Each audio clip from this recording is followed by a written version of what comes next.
Unpopular Star Trek opinions. We all have them, and now it's time to talk about them. Hey, it's Janelle Waz, and welcome back to another episode of Defend Yourself. Let's talk some DS9. Welcome to Deep Space Nine. I consider DS9 to be my top Star Trek show, narrowly beating out Next Gen, which was my favorite for many years. Character development, story arcs, world building, being consistently good, it does so many things well, and even though it breaks a lot of Star Trek conventions, it still feels like Star Trek.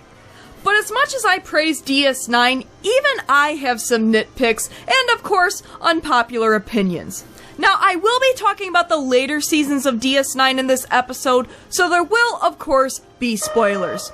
I know, it's a 30-year-old show, but heads up. So, defend yourself!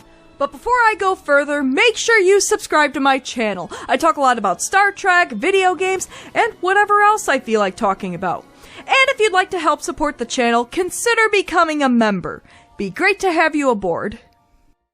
It's dinner. Why don't I just get it over with and kiss you right now? Well, why don't you?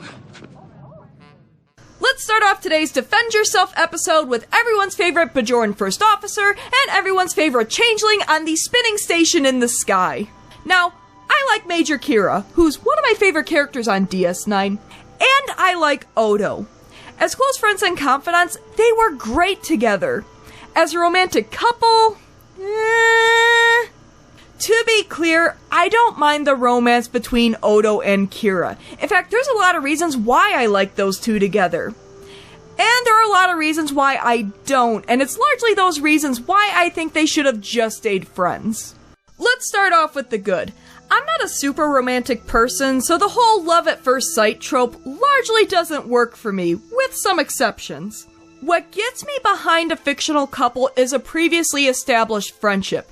Two people working together, growing together, developing trust, having ups and downs, and ultimately making each other better people. It makes the couple feel real and relatable. Odo and Kira were good friends before the start of the show, and they would often confide in each other with problems they were dealing with. Heck, they even made a pretty good team when they worked together. Let's not get into the Dominion occupation arc. I'm still mad, Odo! Shame on you! Look what you got! The point is that the friendship between the two characters grew over time. Of course, a lot of that involved Kira being frustratingly oblivious and friend-zoning Odo, but it wasn't out of the blue that romantic feelings would develop between them. And for the most part, it felt natural. It also helped that by the time a romance between Odo and Kira developed, that Renee Auberjonois and Nana Visitor had been working for the past 6 years together, so they developed a comfort level as well as chemistry that worked for their on-screen characters, something that Kira's other romances didn't have.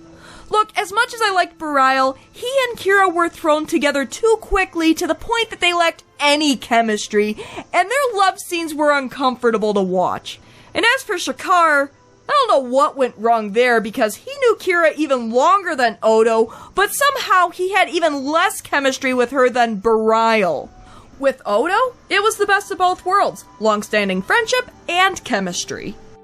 But while Odo and Kira have a lot going for them, there are significant problems with those two being together, largely having to do with Odo. Sorry, Odo, it really is you. You're damn right it's me. I can't help but feel that Kira set herself up for heartbreak. Odo always had that desire to rejoin his people in the Great Link. It was something that was built into his DNA. Yes, he refused to join the Founders because he didn't like what they stood for, but that instinct to join them was still there. We will miss you, Odo. But you will miss us even more. Heck, we've even seen Odo side with that instinct over Kira a couple of times in the show. I don't need to rehash my thoughts on Odo's actions during the Dominion occupation. I have a video for that you should check out. But he was even considering leaving Kira, as well as everyone on the station he'd known for years, to join another changeling named Laz to start another Great Link. And Laz acted like a turd the entire episode. I've always wondered how it would feel to be able to fly through space like that. It's a shame you're incapable of ever experiencing it. While Odo and Kira might have feelings for each other, what was going to happen long term? He always wanted to go back home, so it would have been reasonable to assume that eventually he would, and Kira would have been what he left behind.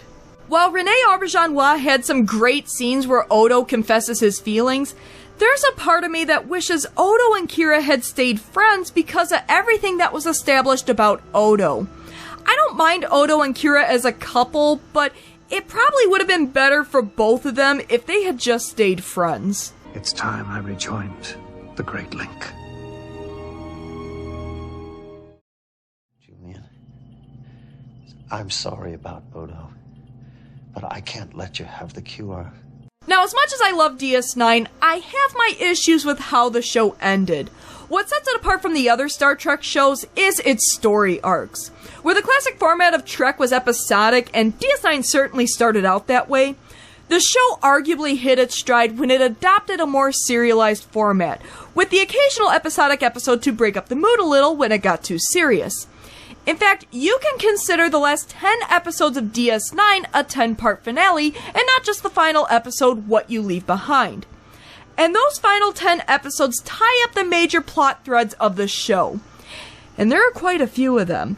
The Dominion War, the Klingons, namely Worf and Martok with some Gowron at the end, Cardassia's eventual rebellion from the Dominion, Ferengi happenings, Worf's feelings for Dax. Pick which one. Sisko and the Prophets, Dukat and the Pa raids, the Founder virus, Odo getting sick, Sisko and Cassidy. Hold up, we're adding Section 31 to this? They were only in 2 previous episodes! I can't be the only person who thought that the final 10 episodes of DS9 were pretty bloated. While DS9's serialized storytelling did a lot for the series, allowing a story to be told over a long period of time with slow burns that mostly pay off, it's certainly not without its problems. Over the course of 7 seasons, multiple story arcs were introduced and expanded upon, and at some point, they would have to reach a conclusion. And thankfully, the major story arcs are wrapped up by the end of the show.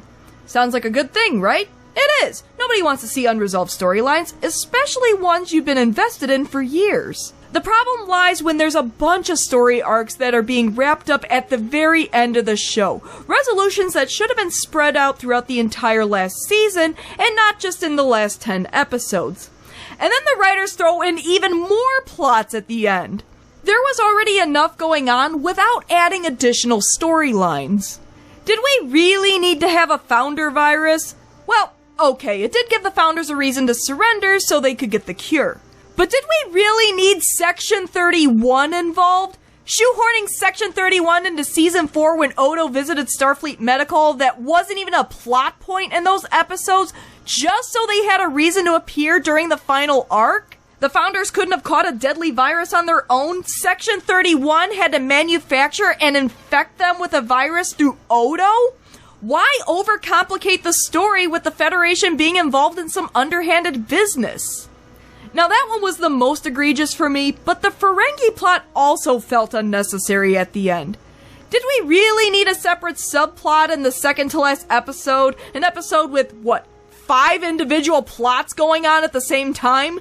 To tell us that Grand Nagus Zek was retiring and named Rom as his successor? Which is a topic for another video. I'm not fond of that decision. I get tying up Quark and Rom's stories, but even making Rom Nagus earlier and having him make appearances occasionally as Nagus would have helped make the ending feel far less bloated. Now, don't get me wrong, I don't hate DS9's ending. In fact, I appreciate that it satisfactorily ties up the storylines, even if I wish those threads went in a different direction. The show feels like it reached its conclusion, but there's still room for additional stories. But with so much going on at the end, it can be a little overwhelming. I'm not playing games, son. Believe me, I want to tell you what you need to know. And those are some of my unpopular Star Trek opinions. So, what do you think? Did I defend myself well? Am I way off the starbase, or do you disagree with me but can see where I'm coming from? Or do you agree with me and think I made some good points? And what are some of your unpopular Star Trek opinions? Please, leave comments below and discuss. As always, thanks for tuning in to another episode of Defend Yourself. If you like what you see, why not give my video a like and subscribe to my channel? Tell your friends! Until next time, I'm not playing games, son.